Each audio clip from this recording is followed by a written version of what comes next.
emergence of different modes of locomotion during growth. We'll see one by one. The two modes of human locomotion, we have seen that um, walking and running. There are distinguishing features between walking and running are discussed here. In mature walking, the hip joint swings over a relatively straight leg. We can imagine when we walk how the hip joint moves on this stable leg. Whereas in running, there is a bounce of compliant leg followed by a parabolic flight. The parabolic flight means that after the bounce, our body tends to move in a parabolic manner and comes down again to the ground. For a moment, it is above the ground. There is another feature which distinguishes walking and running is the presence or absence of an aerial phase during which neither foot is in contact with the ground. This is another feature. There is a presence of aerial phase, it is a running, and if it is absent, it is a walking. Another feature, distinguishing feature is trajectory of the path of center of mass. In walking, it follows a pattern of inverted pendulum, whereas in running, it looks like a bouncing of a pogo stick. Here you can see that in walking, you can see the trajectory, the center of mass moves from lower level to the higher level and again comes down, making a pattern like inverted pendulum. Whereas in running, you can see from higher level, it comes down little and it bounces back and goes up. This is one of the distinguishing feature discussed here between running and walking. Let us see some of the neurophysiological considerations of development of locomotion. Here, they mainly discuss about CPGs. Coordinated gait results by interplay between CPGs, sensory signals, and supraspinal signals. We have seen already in the first day when Dr. Vasantan explained about CPGs. CPGs involved in the changing mode of locomotion. Again, the CPG is responsible for the change from walking to running and running again coming down to walking. During this transition, CPGs are responsible for producing patterns. Various animal studies show that supraspinal inputs decides speed and mode, and CPGs to coordinate for different pattern by activating different group of muscles. The speed with which the locomotion should happen and the mode, whether walk or run, all are decided by the supraspinal control, and the CPGs will coordinate for the different pattern by activating different group of muscles. How did they come to this point is by they have quoted two experiments. One is stimulating the mesencephalic locomotor region with the electrical current at different intensities on a decerebrated cat caused different gait pattern. When it is stimulated with low intensity, it was walking. When the intensity was increased, it slowly started trotting and then became galloping on a treadmill. And in another study on the lamprey, it's a type of fish, they applied a different strength of neurotransmitter and the spinal cord and studied about the intersegmental coordination. With this, they showed that there is an influence of supraspinal inputs. In another study on zebra fish, focusing on patterns of recruitment of interneurons in the spinal motor system, it reveals that the neurons producing fast movements are established earlier and the interneurons responsible for low frequency movements are progressively added. You can see here this motor neuron pool, which is responsible for faster movement, are appearing earlier in the development, and slowly the motor neuron pools responsible for the slow movements are progressively added. In another study by this author Ivanko et al., they studied the adult human beings by making them to run on different speeds on the treadmill, and they studied nearly 32 muscle groups and found that there are 5 distinct motor patterns or components identified in human walking and running.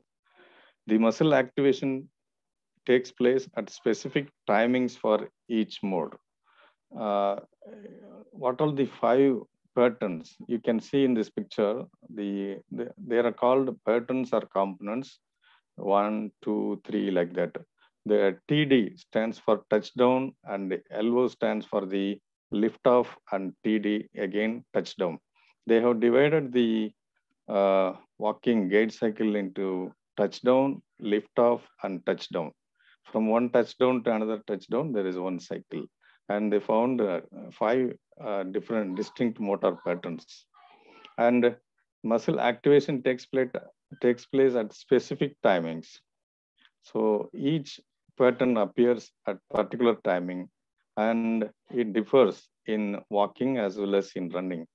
The activation timing differs in walking, and it is different in running. In both running and walking, the muscles activated by each basic temporal pattern are roughly same. The mode-dependent neural networks underlying human locomotion is consistent with speed control mechanism of vertebrate CPGs, providing evidence for phylogenetically conserved neural circuits of locomotion. They say that the CPGs and speed control mechanisms has come in the evolution. A similarity noted in the developmental pattern of neurons in vertebrates, but the rate of maturity differs. There is a similarity noted in the development pattern of neurons, whereas the rate of maturity differs between different organisms. Let us see the different features of type of locomotion and maturation of gait. The activation of motor neuron pools occur in bursts that can be associated with the major kinetic or kinematic events of gait cycle, and the sacral activation timing is clearly gait dependent. We know that in the CPGs, in the spinal cord, in lumbar region as well as in the sacral region, there are specific motor neuron pools which are responsible for the protection of various pattern in the gait. And the activation occurs in bursts. These features undergo functional reorganization during development from neonate to the adult. The adult have heel to toe rollover pattern in gait, whereas the neonate lacks these features. You can see, we know very well we can recall the gait cycle, and there is a heel strike, and there is the foot comes to flat, and then it rolls over, and there is a lift off. Whereas in children, the neonates, you can see initial forefoot contact, different types of contact. Either there is a forefoot, there is the entire foot is in contact, or sometimes the heel is in contact. I have a small video which I have taken from the YouTube. I'll just try to play that. You can see how. Can you hear? Yes, I can hear, sir. Can you see the video? No, sir, we cannot see the video. Okay. You may need to minimize this, and you may need to open that, sir. Yeah, I minimized. Just check out whether any feature is a share video. Or, I think in share screen it should be fine, sir. Just try. Yeah, it's I'm sharing the screen. I minimized it.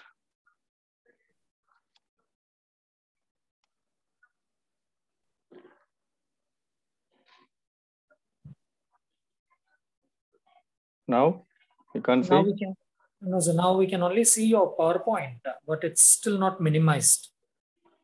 Okay.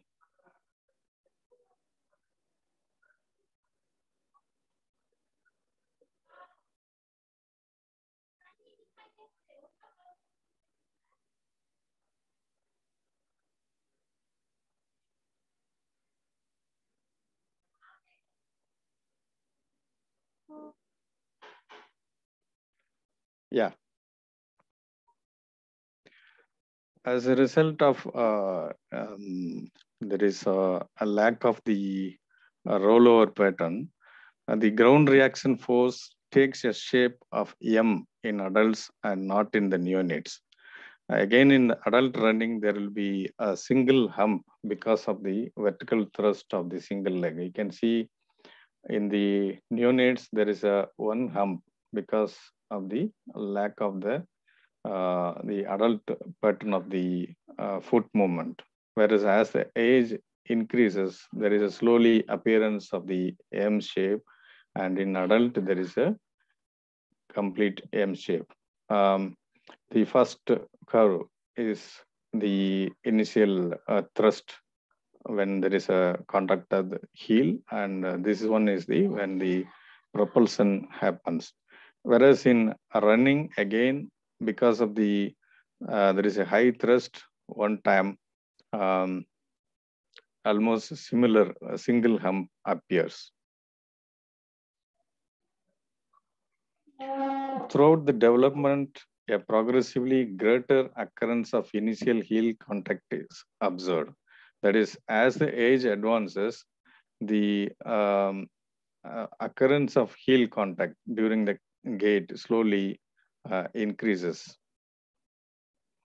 It is suggested that features of mature gaits are progressively added with the maturation and integration of supraspinal, infraspinal, and sensory control. Let us see the lack of transition in infants. The adults spontaneously walk at slow speed and run faster, so that transition from one gait to another generally occurs when speed increases and decreases.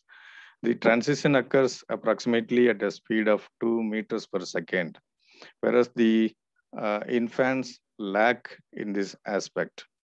There is a shift of intra-limb coordination during transition in the adults. There is a clear-cut shift of intra-limb coordination when between right and left lower limb.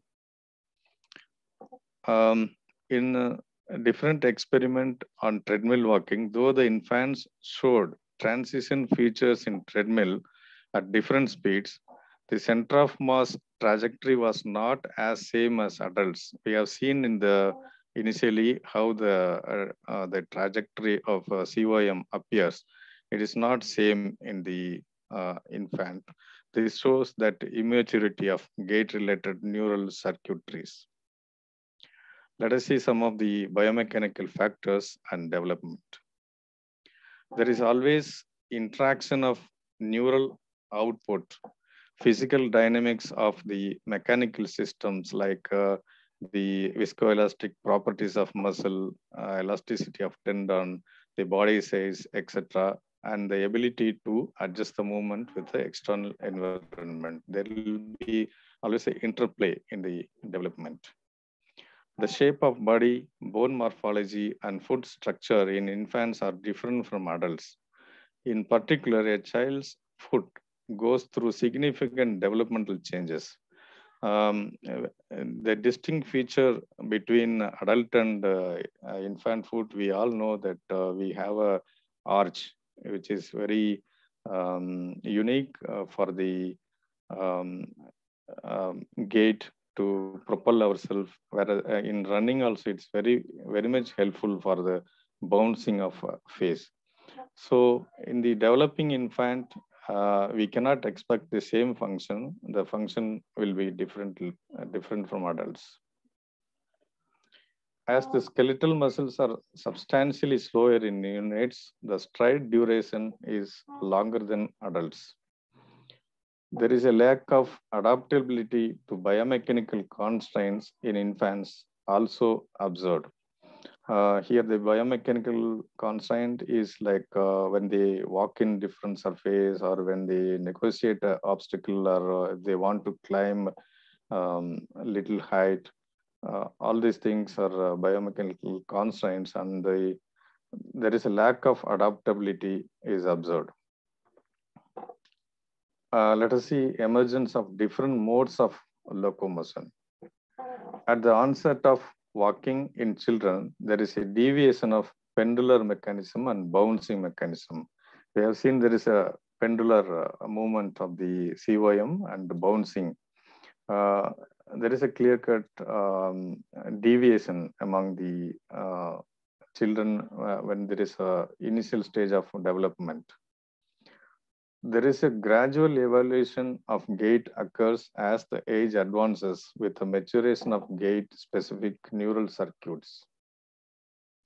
Gravity and daily interaction with environment also play a major role in the development of gait.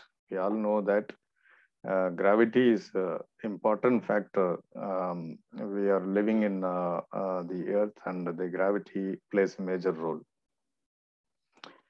In conclusion, multiple subsystems of developing child involving both neural and biomechanical factors involved in the emergence of different gait patterns.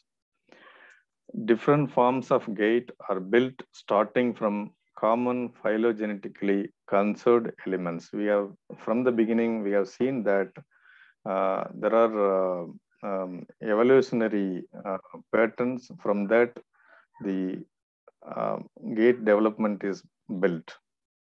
Insight into maturation and differentiation of human gait provide clinical implications. That is, it can be useful in early diagnosis and early functional training in children like cerebral palsy and with developmental disorders. With this, I finish this paper.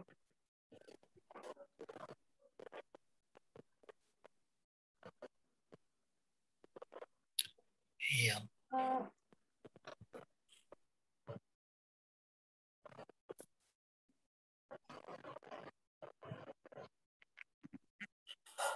Yeah. Thank you, sir. So can you just quickly run the slides once more, sir? Yeah.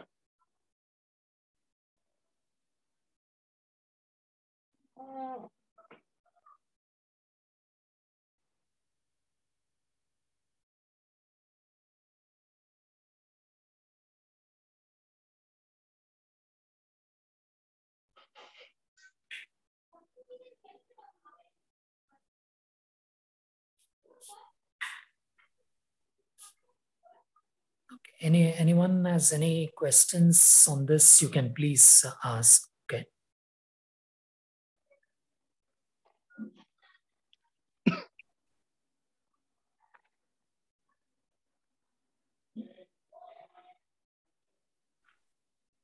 So the experiments which they did on the baby, so what exactly were they trying to find out? Like what are the phases of the walking, or like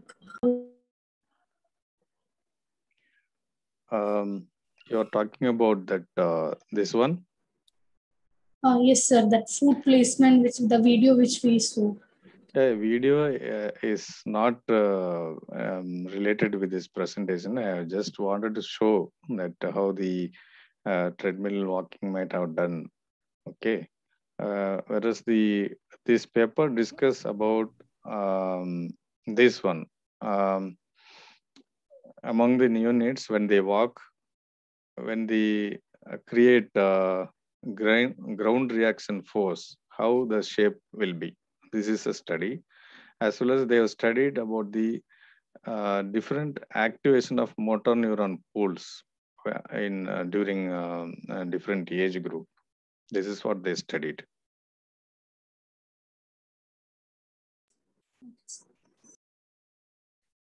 That video I showed just to show different type of food placement.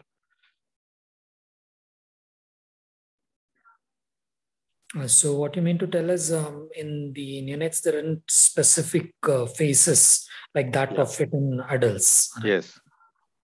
Okay. There is always a difference.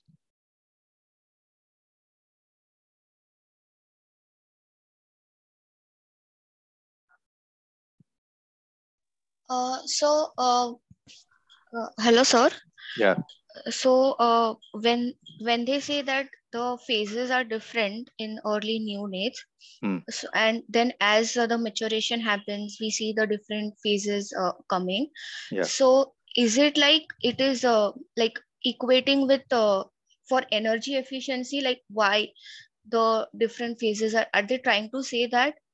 So initially, whatever we see is just, so locomotion is just a means of getting the infant from one place to another, and as the maturation happens, it is being equated with energy efficiency, so that the different phases, especially heel strike, is needed. Am I getting this correct?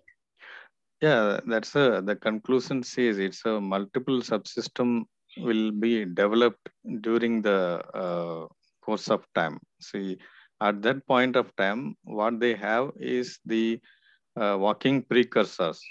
With that and with available energy and muscle power and biomechanical factors, they try to show the locomotion. As the age advances, gradually the adult pattern is built in. Okay. Yeah. Okay. So it's not about energy efficiency alone. It's multiple different reasons factors are there are the neural for the development into that pattern. Yeah. No. So what I was trying to understand is, so at that time, whatever is available to infant, the infant is stepping according to that, and then as the multiple systems develop, the pattern changes. But then how, so then the adaptability what they are talking about is lacking in the infants. That is with respect to what? Adaptability is basically whatever we have managing with that. So if it is already like in the infant, it is there. It is a feature observed in the infants. And that's what again with the available development. Sir, I think you had explained it previously, and that adaptability is about two different challenges, how the kids are changing. Okay. So that's okay. Hariom sir, would you like to add a point on this? All right. The prevailing theory is that the system does not optimize for energy efficiency because they think that the biology does not do that. Biology just adapts to the environment. It does not adapt to energy efficiency. That seems to be a sort of an engineering idea rather than a biological idea. That's the prevailing theoretical idea. Because they see that a lot of times we don't do efficient things. We do things which are which may be inefficient also, But we do it because we are adapting to the variability of the environment rather than just for optimizing energy. Okay. It might be a byproduct of it, but it is not the primary idea. Okay. Am I right? Okay. Yes, I think that's very much in concern with the recent referent configuration model where they are telling that we don't optimize anything. Right. Sometimes it might be an sort of a byproduct of the adaptation, but that is not the goal of the system, right? Yeah. Okay, sir. Okay. Thank you. Thank you.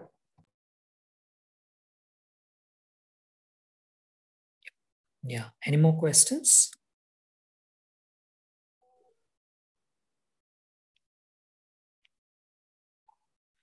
So the conclusion is the walking and running. They are two different patterns, right? Yeah. Okay. So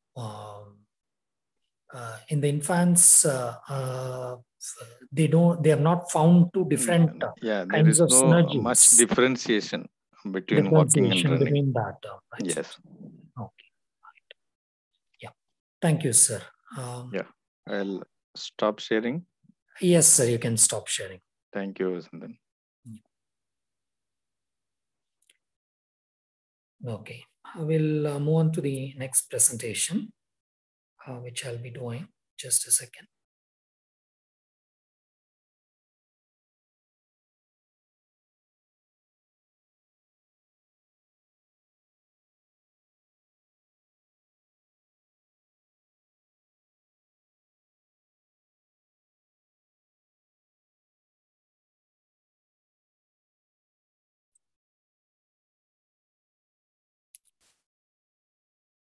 Is my screen visible and am I audible?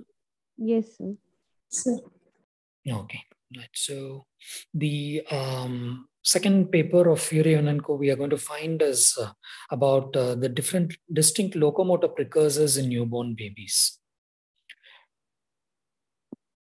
So how I'll go about is I'll give a brief overview of pre-knowledge, what we need to have about it. Then I'll go to the study per se. All right. So one of the concepts which has come out from this paper is called as functional modularity in the nervous system. So we'll try to understand what it is. I hope many of you will be familiar with this particular picture. Can you tell me what is it related to? Posture control. Oh, very good. It's related to postural control. We have already seen quite a number of times that in postural control, we use different types of synergies and strategies. We have heard about ankle strategy, hip strategy, and stepping strategy. So you can see here that during each of the strategy, the movements are basically controlled by activation of a group of muscles that act together. So when we tell they act together, you can see that in ankle strategy, the gastrocnemius, hamstrings, the paraspinals, they all are activated at a specific point in time. And in hip strategy, the abdominals and quadriceps are preferably activated at a specific point in time. Right? So that particular pattern of activation is what we call as a synergy. And the characteristic of synergy is these multiple muscles act as a unit in order to achieve one single purpose. So what we normally think is, we had been thinking, not now, but previously, is that each of the muscle groups act individually. That is, hip muscles will act separately, the knee muscles act separately, and ankle muscles act separately, and there are the nervous system controls each of these muscles separately, and they are working.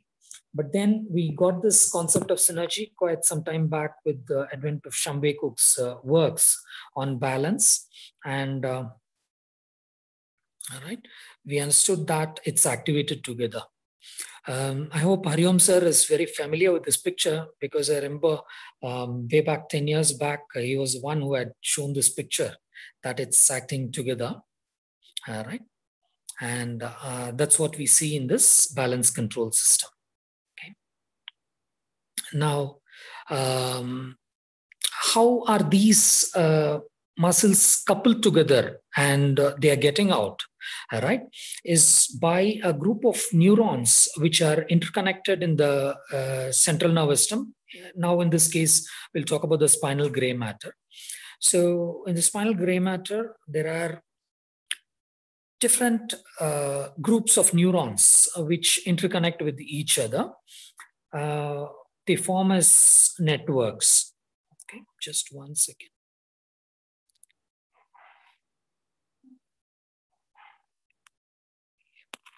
All right. So this is one set of neurons. It's called as one network. And here we have another network, right? So when your CPG is being activated, it will activate one network and it can also activate another network at another point of time.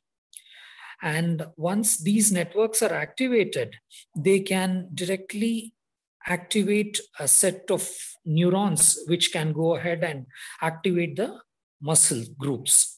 So what we need to understand is there might be one network like this, which is leading to hip strategy, and another network like this, which is leading to ankle strategy. Okay, right? So this grouping of the neurons in the spinal cord is called as functional modularity. Okay, I hope you're clear with the concept of functional modularity. Yes, sir. Okay.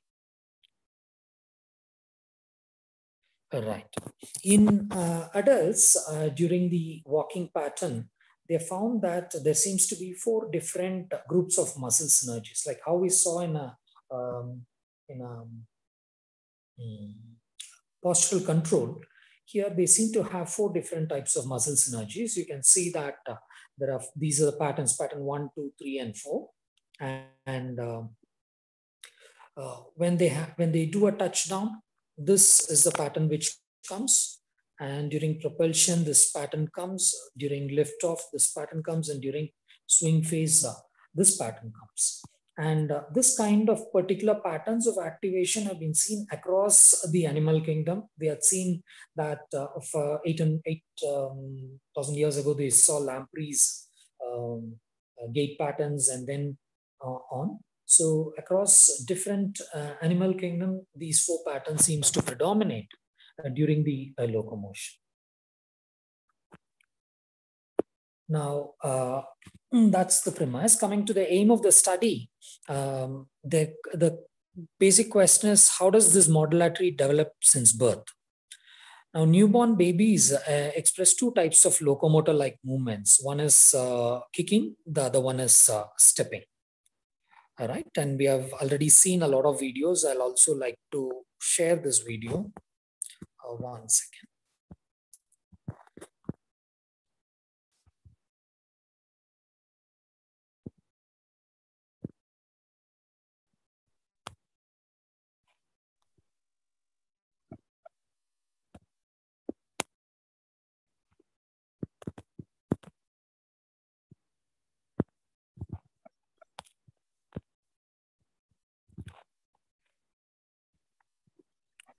Is my screen visible? Yes, sir. Yeah. Right. So this is the kicking pattern. You can see that the baby is kicking very fast. One is can see that at sometimes it's kicking with the alternating pattern. Sometimes both the legs are being kicked together. All right. So this is one pattern which is very common, and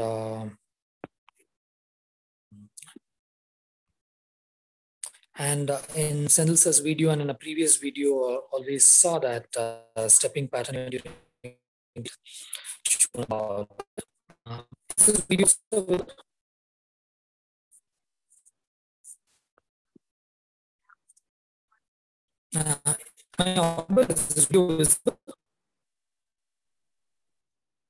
I'm not hearing you properly. Is it for me or everybody? Sir, the voice is breaking. Yeah, my voice is breaking, but was the video visible? Yes, sir. Okay, the second video was visible, right?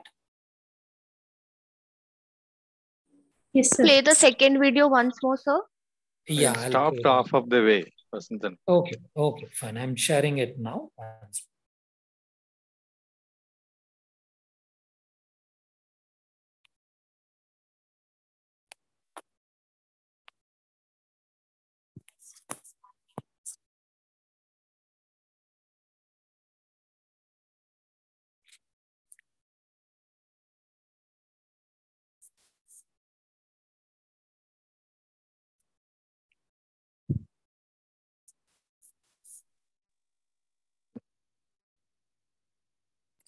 Wasn't this video has voice? There is no voice. That's okay. You can just watch it. It's just a stepping pattern. Okay.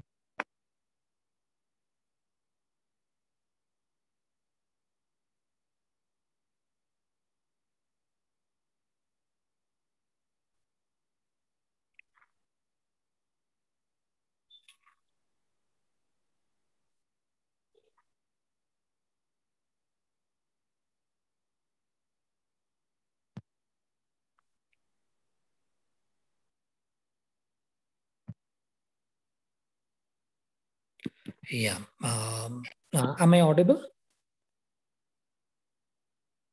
Yes, sir. Yeah. Right. So these are the two groups of movements that are seen in the neonates.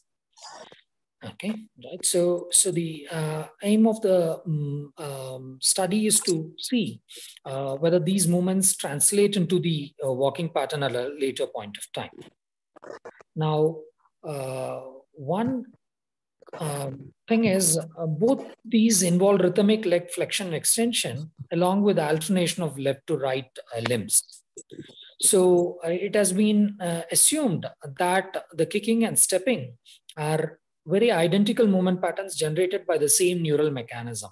So we saw about the networks. So they are thinking that it's the same CPG component which is running both of these things. This was the predominant idea which was there. But we also find that kicking is different from stepping. Princey in our presentation told that one is kicking starts before birth, and even in the womb, the kids are found to kick a lot of times. And when they are kicking, there are no specific sensory inputs which come to the lower limbs. And in contrast, in a stepping, if you see, it involves specific sensory inputs for phase transition, like a loading of the limb or hip extension, which kicks off the swing phase, right?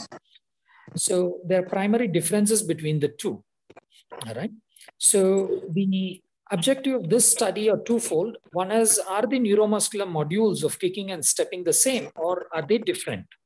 That's the objective number one. The objective number two is what changes are seen in these two neuromuscular modules with growth. All right. Now, although we are going to see a study wherein they have analyzed the EMG and the kinematics, we will see that it indirectly addresses the neural circuitry. Okay. So how did they perform this study? First, the kids were made to step on a treadmill, and the speed of the treadmill was varied. So already you had played the video. We had seen it during Sandil sir's presentation. I'll once again play the video to put it in perspective.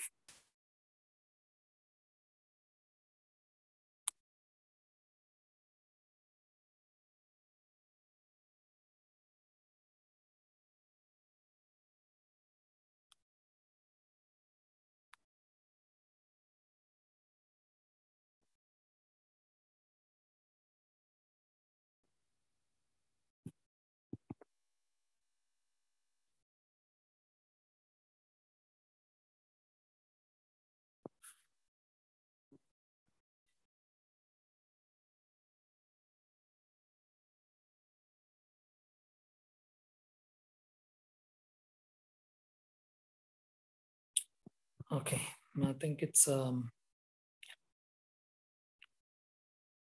I think there was a small video where it's not playing. So it is, you had seen how they had placed the kid on a treadmill, and we had also seen that they had placed markers and they were picking up the activity.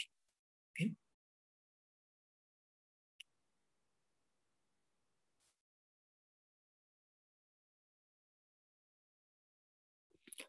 Yeah, right. Then what they did was once they made the kid step on the treadmill, they started varying the speed of the treadmill. And they saw what were the patterns which were coming up. Then the next one was the kids were made to lie down and kick, right? And they started kicking at different velocities, as how we saw in the video. Next, what did they do? The first step in the procedure was they analyzed, they recorded the kinematics of kicking and stepping using camera and motion analysis. For the kicking, they defined that the movement was defined as a flexion extension unit. You saw the flexion extension. So if there was a flexion and an extension, they defined that as one flexion extension unit. And for stepping, the stance and swing phase were identified.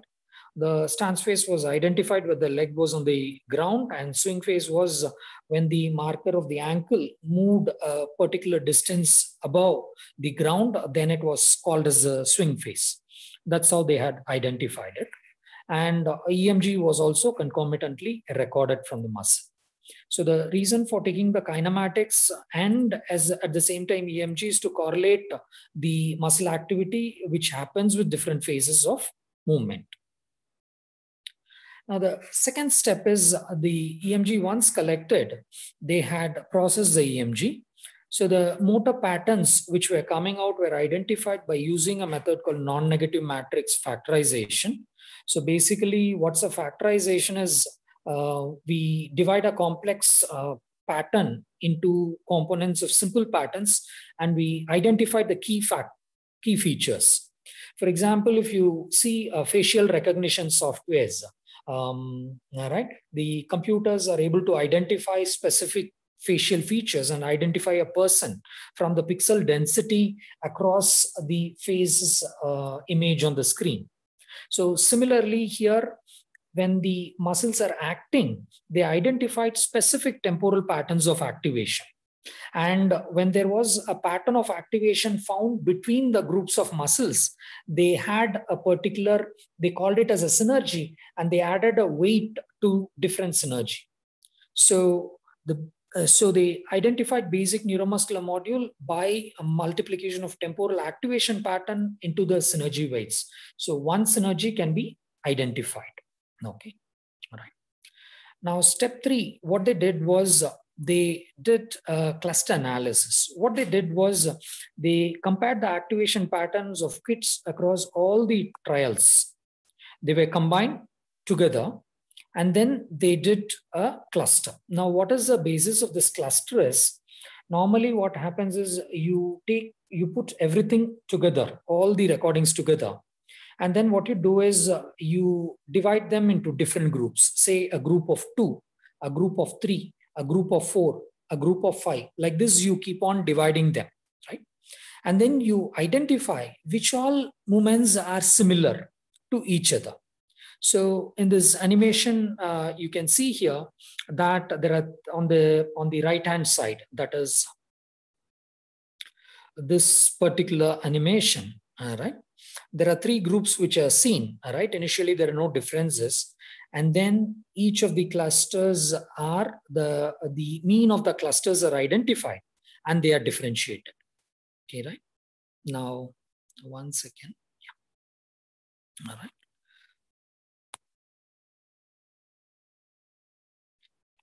I also want you to see this. Okay, right? So,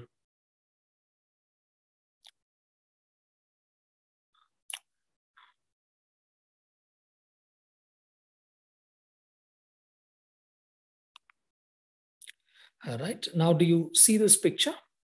This particular one, right?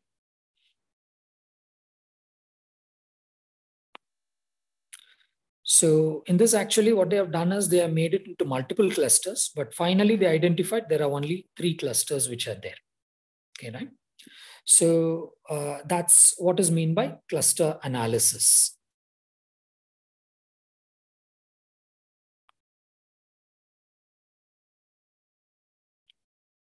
Okay, right? And then the next thing, what they do is, if the cluster analysis has a certain value, right? Above that particular value, they accept it as one group, right? Or one synergy pattern, right?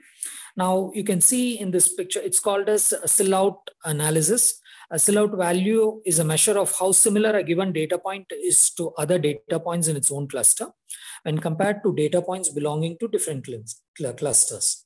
A high Silhouette indicates that it is well matched to its own cluster and poorly matched to the neighboring clusters. So you can see here on this picture,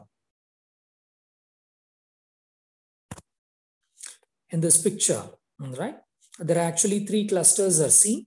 And if the value is above this red line, which is marked, all right? So this cluster and this cluster are identified as separate ones. And this one, the third one, its value is below that. So it's not identified as a cluster. So to sum up the procedure again, all right? First, what they did was they made the kid walk on a treadmill at different speeds. And then they also made the kid lie down and kick, and the kid was kicking at different velocities.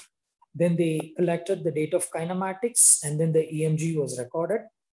And then they identified what specific muscle activation pattern is coming using a method called non-negative matrix factorization. We are not going into it. And then they identified what are the different patterns of activation which are there. From this, they identified the different synergy patterns. Okay. Right. So this is a procedure they had used in order to identify the functional modules of the nervous system, as we had seen in the previous one. Now, why I say it's a functional module of the nervous system rather than the muscle activation is because that particular pattern to come, there is a particular network that needs to be activated. And that's why the grouping of activation occurs in a particular way. There is a coordination in space, that is different muscle groups, and there is a coordination in time. So spatial and temporal coordination is present. So when it's present, we call that as functional module of the nervous system. So coming to what did they find in this? So we saw that objective 1 is, are the neuromuscular modules of kicking and stepping the same? So when they identified that a kicking pattern, there are 4 clusters of activation pattern were found. So you can see the green ones, 1, 2, these ones, all right? So for the kicking pattern, there were 4 different patterns which were there. But when they compared the stepping pattern, there were only 2 different patterns. 2 different patterns of activation were found. Okay. Now, if you see the activation, muscle activation pattern, right? The nature of activation pattern was different between stepping and kicking. Okay, so they were not similar. Then they looked into the synergy. What are the different kinds of activation that are coming? You can see here, right? The kicking on the left-hand side and stepping on the right-hand side. Okay, right? This is the kicking one, right? So what we see here is the activation for kicking of different muscles when they are doing, they are very much varied. But if you see a stepping, right, there is a specific kind of activation of muscles which are happening, right? They happen in only one direction. I shouldn't call it as a direction, but only one. During a certain phase, certain muscles are very active, other phases they are not active. But in kicking, when they were doing, right, the muscles were acting across, right? So what they found was each instance of kicking pattern could engage a different combination of muscles, right?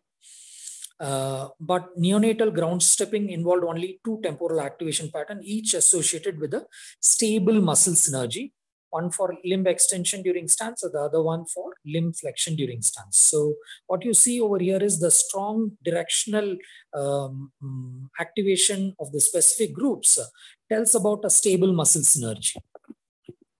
So there is only 2 synergies here, but such a synergy pattern was not found during the kicking pattern. The other one, what they found was there modulation of the EMG pattern of stepping and kicking. So what you see here is you see a green color EMG activity, and the other ones are gray. So during the kicking pattern, the green ones which you see here are for the kicking pattern. We said during the experiment they made them walk on a different speed, and during kicking also the kids were kicking at different speeds and amount of movement. So what they primarily found was during the stepping pattern, there was changes in muscle activity. You can see here, this is one muscle, this is another muscle, this is third muscle, the fourth muscle, and the gray ones are for the stepping.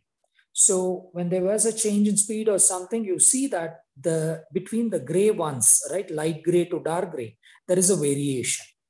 But when you see the green one, right,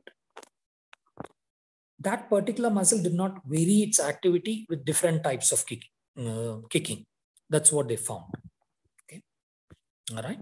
So the conclusion from all these things is the kicking and stepping seems to clearly come from different groups of synergies, and they are not related to each other. So that's the conclusion for the first objective.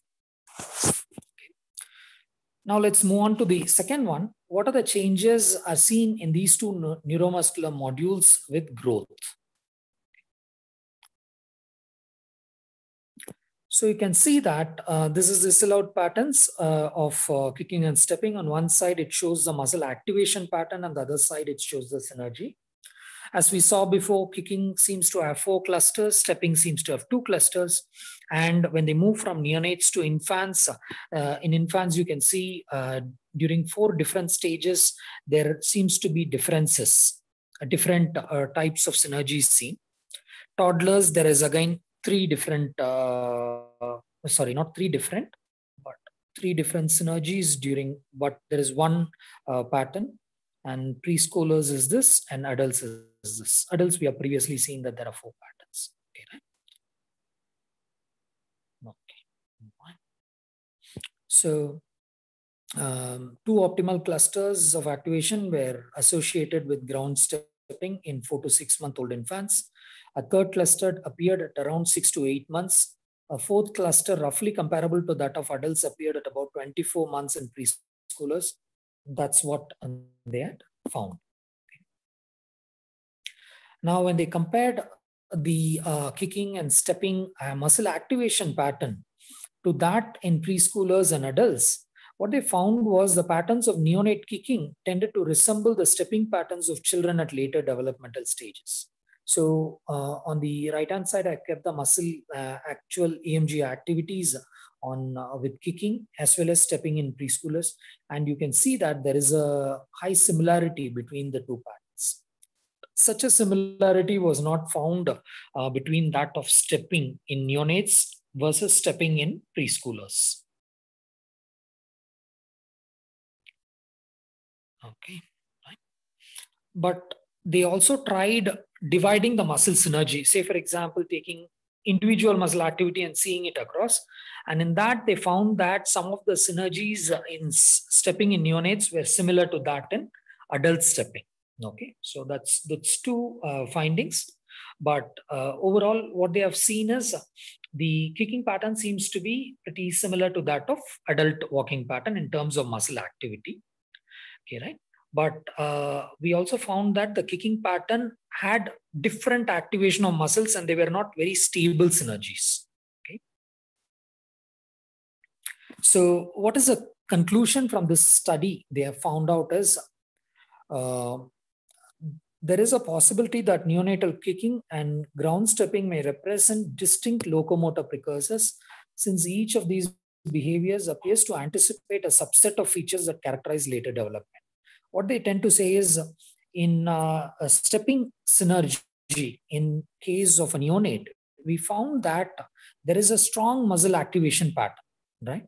Now, in an adult, what we will tend to see is when a particular pattern of activation is done, we have those specific muscles. Like in ankle synergy, you saw a specific pattern, and in hip synergy, you saw a specific pattern. So that kind of pattern is there. At the same time, they also see that in a kicking pattern, they are not very strong, but they are flexible, right? With each and everything, there seems to be different synergies acting. So that's why all the muscles were seen to be acting at the same time.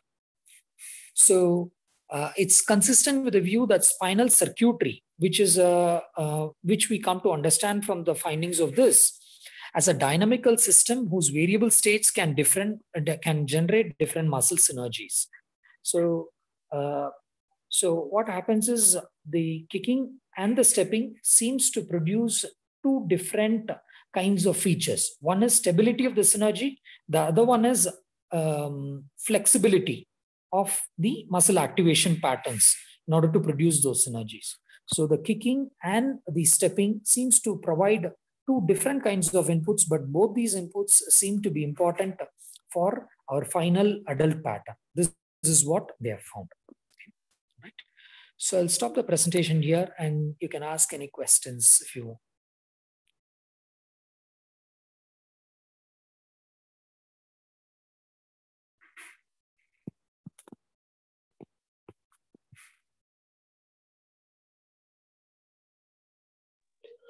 Hello, sir. Yeah, Justin. Yes, sir. Thank you for this exposition of that article. Sir, I had the question on.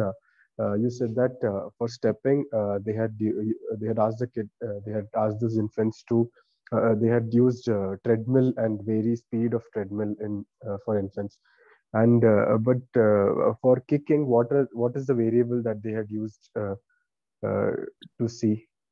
Okay, during kicking, they did not use any variable, they did not manipulate it. But what has happened was when they were kicking, they saw that each time they were kicking, it was not the same. So they did not use any specific thing, but there was an automatic variability which was. Sir, so if that is the case, then can we do that inference of kicking not having different patterns and stepping is having different patterns? So what they had seen is during the period of stepping, when they altered again and again, they did not find any variations. Do you get it? Yes, sir. When they kept on varying the different things, right? The muscle activation pattern was not very different. Okay. So across the trials, it was very much similar. So if the variations were there, it should have been brought in both for kicking as well as stepping. Okay. Yes, yes. Yeah. So that's why the variation was not there. Okay, sir. Thank you, sir.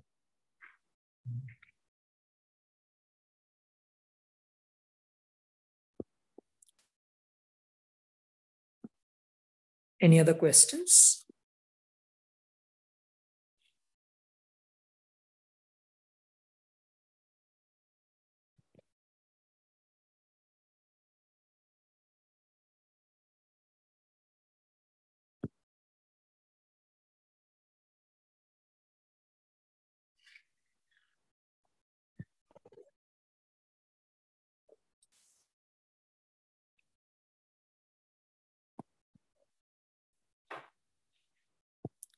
Yeah, Ramesh, any questions you're asking? Sorry, I'm not.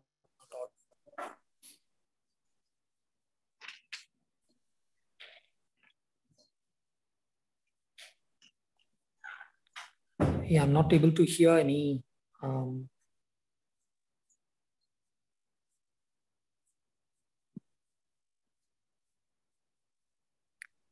Is my voice audible? Yes, sir. It's audible. Yes, sir. Okay, should I take it that there are no questions?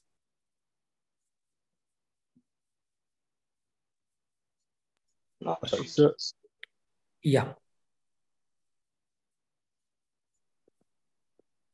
Jabastin, are you asking anything? yes, sir. Sir, how many kids were taken for this experiment? Like how many infants or? Yeah, they had taken approximately 35 plus 22. That was approximately 57 kids were taken. Thank you, sir. Sir, you told that steving it leads to stability. Sir, what does that stability mean at a later point of time? I'm not getting. What's your question? You told that the stepping reflex will increase stability in later point of time. Sir, what is that stability? Later point of time, what is that stability? Okay, right. So whenever we see about the movements, there are two characteristics which needs to be there for a better output pattern. One is Vasan, yes, sir. Can you just first define synergy? Then we will go. Then we will have this better understanding of stability. Okay, sir, can you please tell that, sir? I'll just follow. No, not really. Nobody will understand if I say that. I'm not sure of it also. Okay, I'll just tell that. Basically, whenever we try to do a particular movement, what happens is we need to achieve a particular goal. Okay, right? So for achieving a particular goal, there is multiple joints and multiple muscles needs to coordinate. Okay, right? When they are coordinating together, there are two characteristics which are basically required. One is, say, for example, you need to stand, and if you're being pushed forward, right? All the posterior muscles which are there needs to get activated, right? You cannot have activation of an anterior muscle at that point of time, right? So that is one feature of stability. Here, I'm not telling about the stability of the goal. The stability of the goal, stability of the activity is to maintain the posture in a vertical. But when it comes to muscle activation, then it needs to be there, right? So whenever someone is being pushed forward, then what happens is you require all the posterior muscles to work, right? So that's called as a stability in activity. Now, which of these muscles need to act specifically? Whether the hip muscles need to contribute, or the ankle muscle needs to contribute, or the knee muscles need to contribute, which ones, right?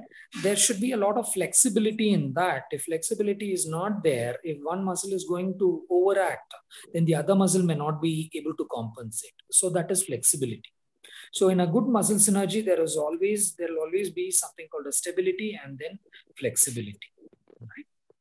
So, so these two features need to develop in order for a person to be successful in his movement.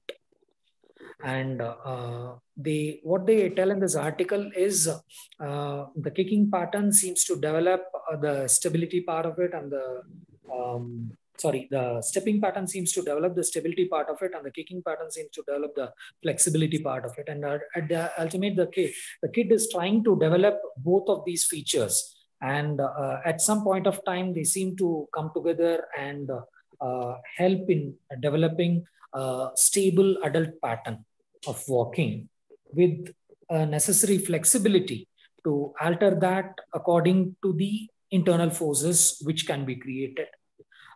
That's what it's trying to tell. We are not talking about the external features and the adaptability of the system as a whole to external things, but internally, this is what is happening. Okay. So, Bhaskar, is that clear? What I mean by stability and flexibility? Yes, sir.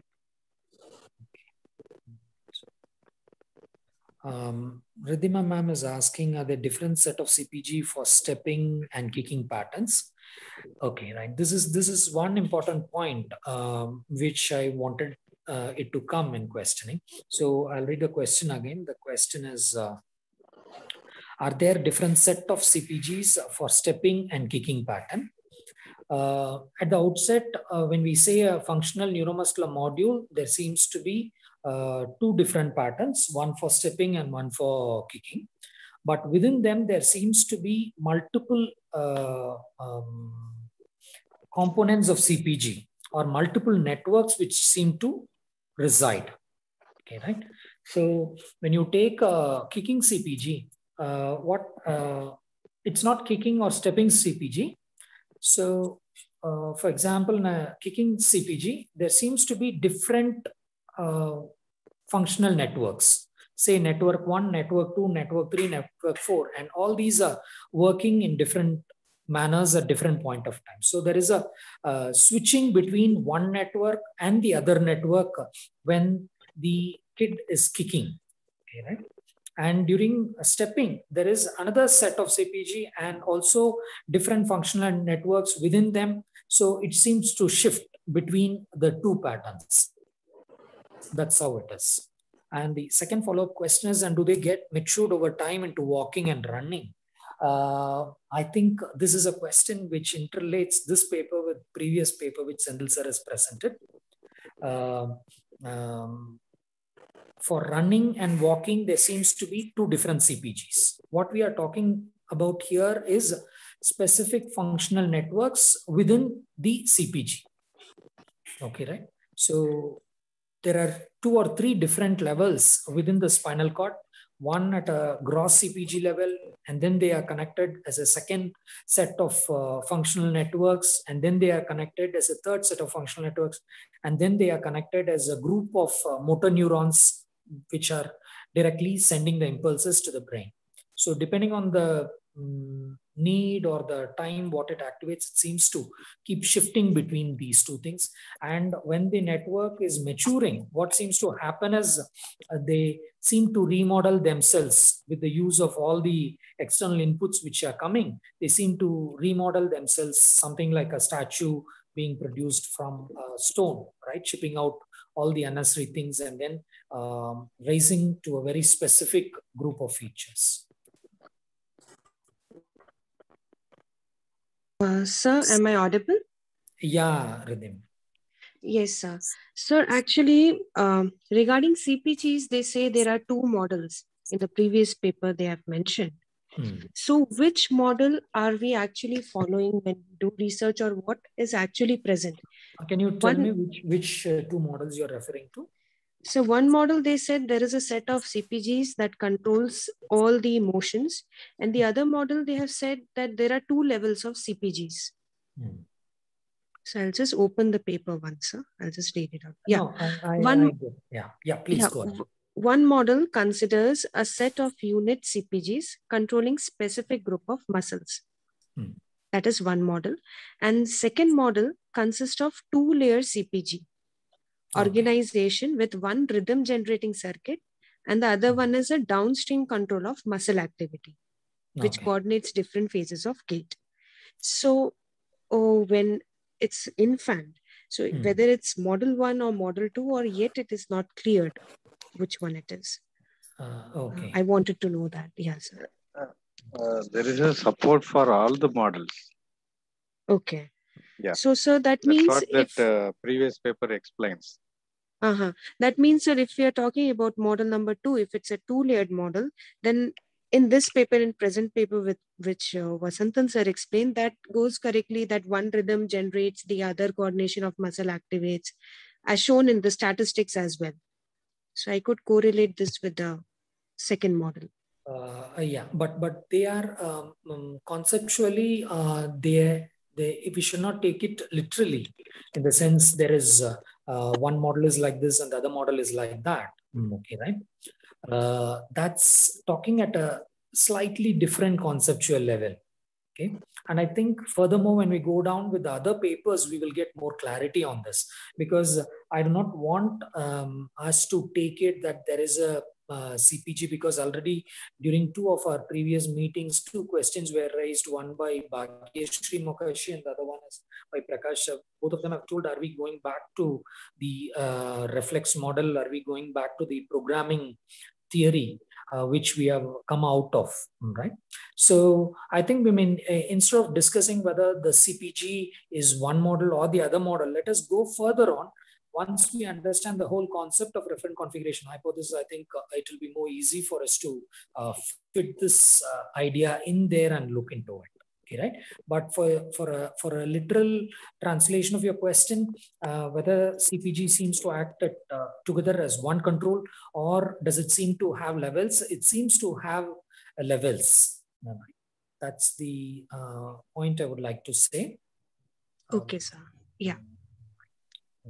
Thank you, sir. Yeah. Hasan, can I add something? Yes, sir. Please, sir. We want to remember these are the outputs of the system. So you need so this is what it's been shown. Sometimes it seems to show that some level of lower control can produce something. Sometimes it says that the higher level of activation is also needed. Now, what you need is a theory which encompasses both these ideas into one and explain it properly. These are not models. These are just the outcomes you see how the brain produces sort of movements. So what we now need is a theory of how to explain all these things together, right?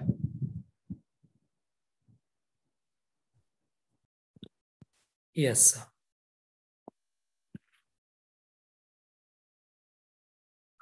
I think Jebastin has a question. Jebastin, can you please ask the question?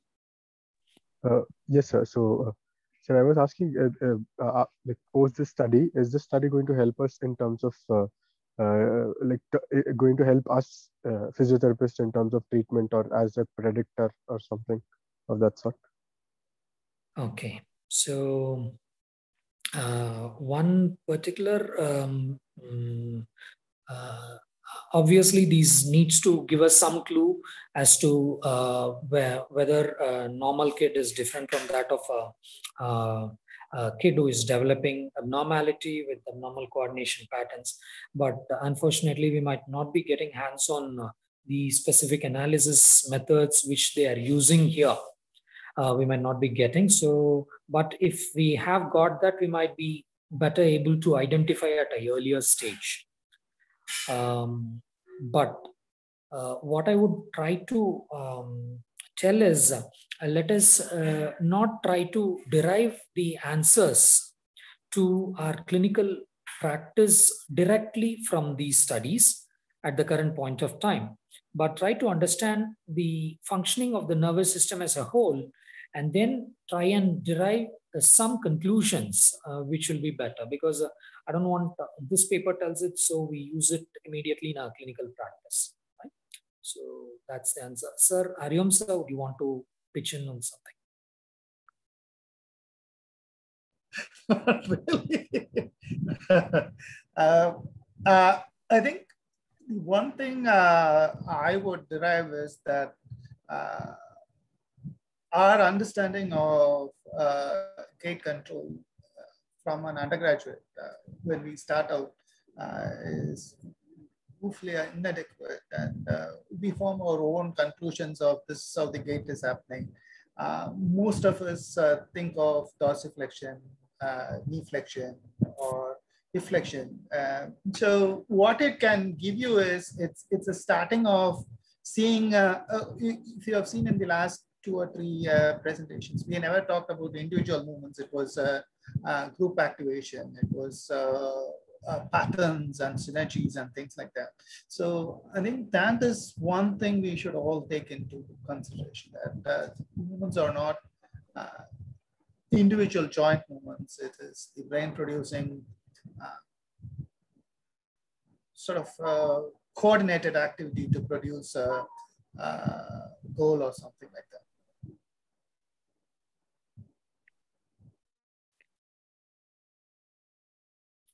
Okay, so Sandil sir, any points, sir? Concluding points?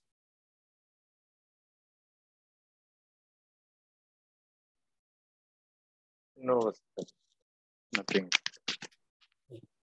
Okay. Yeah. Anyone else? Sir? Yeah. Actually, what all changes might have happened which resulted in a directional activation pattern and stepping rather than diffuse pattern and kicking movements? I'm not getting that now. Right? What's that you're asking? So what all changes might have happened in a that might have resulted in a directional activation pattern in stepping movements as compared to the diffuse pattern and the kicking movements? I don't think there are any changes which are happening. Basically, when they are doing, what is happening is being recorded. So what might have caused it is there is no reasons which are being given for that. And I think with this paper, we cannot go into the reasons as to why that is coming also. So it simply tells that this is what is coming. That's it. Okay, right? Okay, thank you.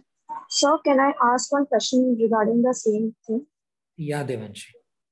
So anything, can gravity also be considered? Like stepping involves feedback from ground reaction force, while kicking is like more of an gravity eliminated movement. So the stepping will involve more of stability, like the kind of synergy we are describing, the stability part more compared to the flexibility. Can be considered as one factor?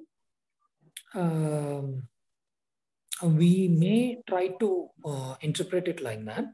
One point in your question, what I see is gravity eliminated during kicking. That's not gravity eliminated. It has to lift its leg and kick, and that's a pretty challenging thing for the kid. Like if we, like my basic point is to say, to compare the positions, like the kicking involves more of a horizontal one.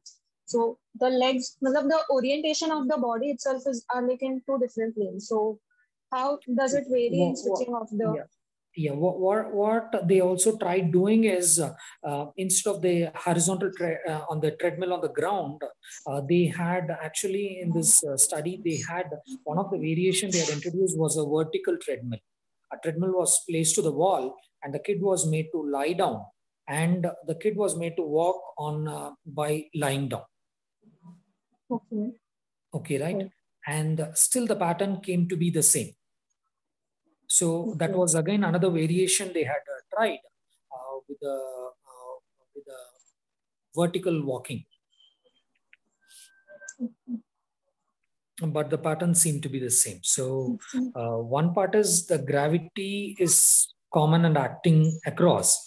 But as you said rightly, there could be a restraint that the limbs were not allowed to move freely, the distal part, and they had to be on the ground, might be because of it.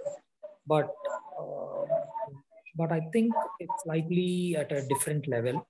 And I think we can still keep this question. Mariam sir, any clues or?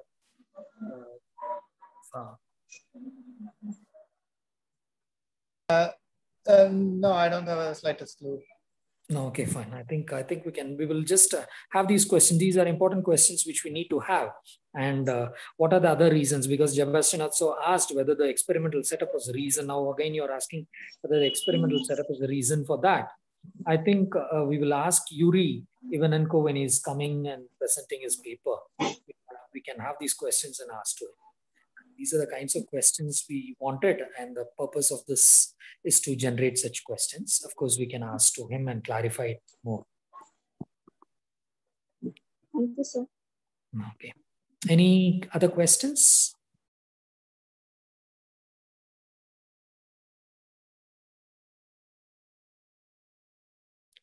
Okay. I think it's again 1 hours and we have touched 10 o'clock. Thank you all for joining. We had 4 different papers. 2 papers were reviews and 2 other papers were specific findings. And the whole of the 4 papers seem to elaborate over the CPG concept, which was propounded and was found to be present in adults, and it has taken to the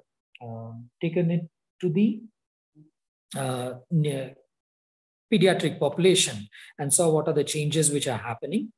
I hope in the next time when we are starting with the next set of paper, we will try to summarize all the 4 papers together and write down the summary points and send it across.